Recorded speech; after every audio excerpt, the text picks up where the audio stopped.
Hello everyone, I'm Christy-Lyn from christylynmusic.com and welcome to Harp Help, where every Thursday we grow together in our musical journey as harpists. Do you love Celtic music but you need some help in how to arrange Celtic tunes for the harp? Well, today I'm excited to introduce Tiffany Schaefer, who is a wealth of knowledge and will equip you with everything you need to know to get started. Thanks, Tiffany. Hi everyone, thanks for stopping by today. My name is Tiffany Schaefer and I arrange and perform harp music in the Cleveland, Ohio area and on YouTube. I am super excited to be here today. Christy-Lyn and I met through YouTube probably a year or so ago, and we started chatting and struck up a friendship. I love the content that she puts out on her channel, and in fact she was inspirational to me to start up my YouTube channel again last October. So I really want to thank Christy-Lyn so much for inviting me to be a part of today's Harp Help video. Today I want to talk with you all about writing your own Celtic arrangements for the harp. If you've already been arranging for some time, I hope this might provide some fresh perspective and a few new ideas. But this is especially for you if you are new to arranging and you're wondering, how do I even get started? So here are 5 tips for writing your own Celtic harp arrangements. The first tip I have is fairly obvious. It's to know the melody you want to arrange very, very well. And I suggest starting with a piece that you absolutely love because it will help keep you motivated. If you need sheet music for the tune, you can easily find a huge selection of traditional Celtic tunes on the internet. Thesession.org is a great place to start. Once you've picked a tune, listen to a recording of it or play it on your harp over and over again until you can hum it to yourself without forgetting any of it. After you've learned the melody, you need to figure out the chords.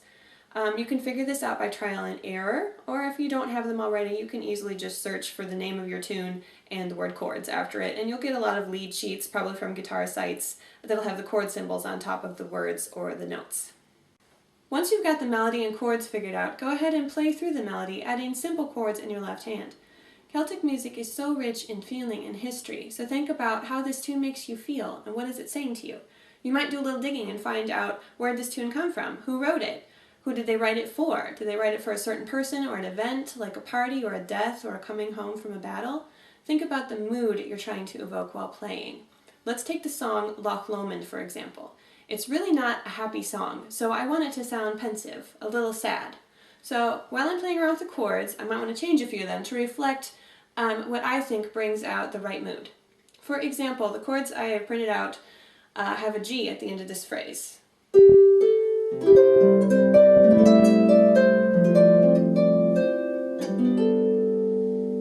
But I think it sounds much more pensive and mysterious with a D minor.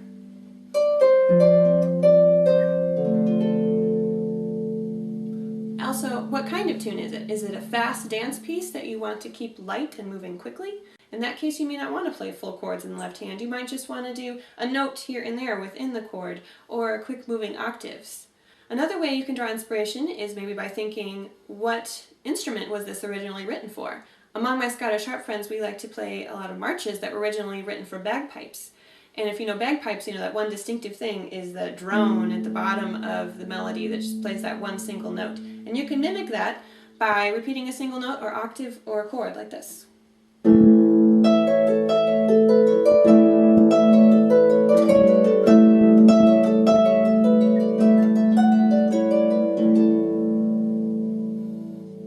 Sometimes, especially when arranging a slow air or a waltz, you may want to have an introduction and an ending, in addition to playing the tune itself. One trick I like to use a lot is to take a phrase that is within the tune, either the beginning, the middle, or the end, something that can just stand alone by itself, and base your introduction on that. Let me show you what I mean. In my arrangement of the Irish carol That Night in Bethlehem, which sounds like this,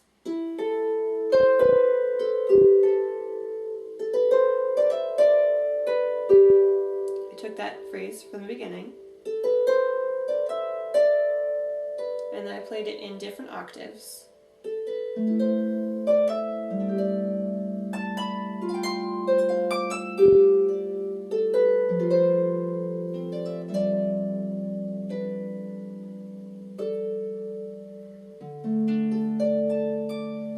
And use that as my introduction. I also played the same piece at the beginning, in the middle, and the end of the tune to tie the whole thing together. Once you have an intro, if you feel you need it, and once you know your chords, you have the blueprints, as it were, for your arrangement. Now you can think of everything else in your arrangement as being built on those chords, using them in different ways and patterns to create variety according to your taste and feelings on the piece. One idea is to take a chord and play around with it until you find a satisfactory pattern that you can play repeatedly without thinking too much about it, and then play your melody over top of that.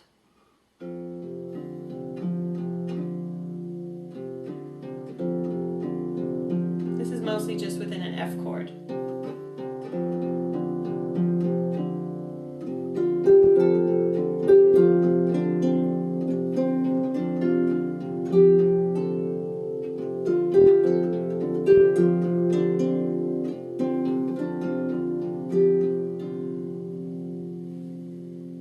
As we touched on in tip number 2, you can think about changing chords up even from verse to verse for variety. You can play around with throwing in a relative minor chord where normally you would have a major.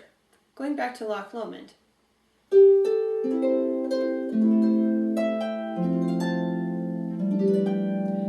The chords I found have a G here, but what's the relative minor to a G? You just go down 2 notes. It's an E minor.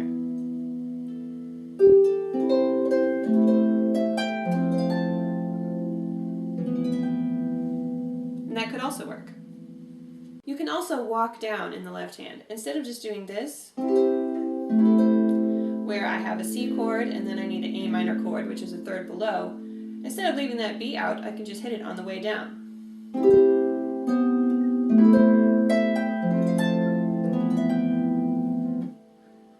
Octaves and tenths in the left hand are also a good idea, especially for fast tunes, where you don't want something too complicated in your left hand because your right hand is going faster.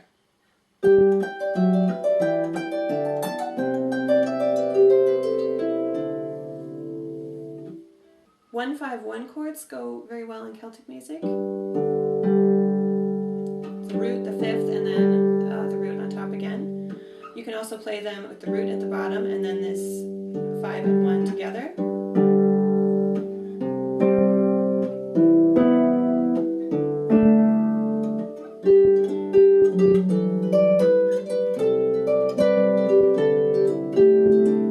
Something like that. And keep it simple, especially if you're new at this. You don't think you have to overcomplicate a piece in order to make it interesting. Sometimes less really is more. What you want to think about is how can I enhance the melody rather than covering it up. I think it's especially true of folk music too, that even the simple, when played with feeling and musicality, is so nice and beautiful and refreshing. Sometimes even the melody just played by itself can be a good introduction to your arrangement. My last tip is to watch and observe. First of all, observe yourself by recording yourself on your phone or a voice recorder. It gives you a much different perspective when you look at a piece you played through the eyes of an audience member. You might see holes in your arrangement that you want to fix, or you might see something you thought was terrible and you're like, oh, that's pretty good when you're looking at it and listening to it again. Also, listen a lot to the arrangements of people you admire, whose style you like. Those people that you hear them and you're just like, oh, I wish I could play like them. Because you can get great ideas and inspiration by emulating people that you want to sound like. However, that said, I think it's important to remember that you are you, because we can easily hinder ourselves by thinking, I'll never be as good as this person or that person. But remember that you have your own unique creativity, your own tastes, your own experiences that you bring to the harp that no one else can in quite the same way. I hope these tips have provided some inspiration for you, and thank you again, Christy-Lyn, for having me. If you'd like to visit my channel, I post videos every Friday, and several of them are tutorials where we learn a traditional tune by ear. Maybe you can take one and make it your own. Thanks so much for watching, and I wish you good luck on your next arrangement. Bye! Thank you again to Tiffany. Wasn't that brilliant? Now I want to know what you found most useful, so let me know in the comments down below. And don't forget to go and check out Tiffany's channel.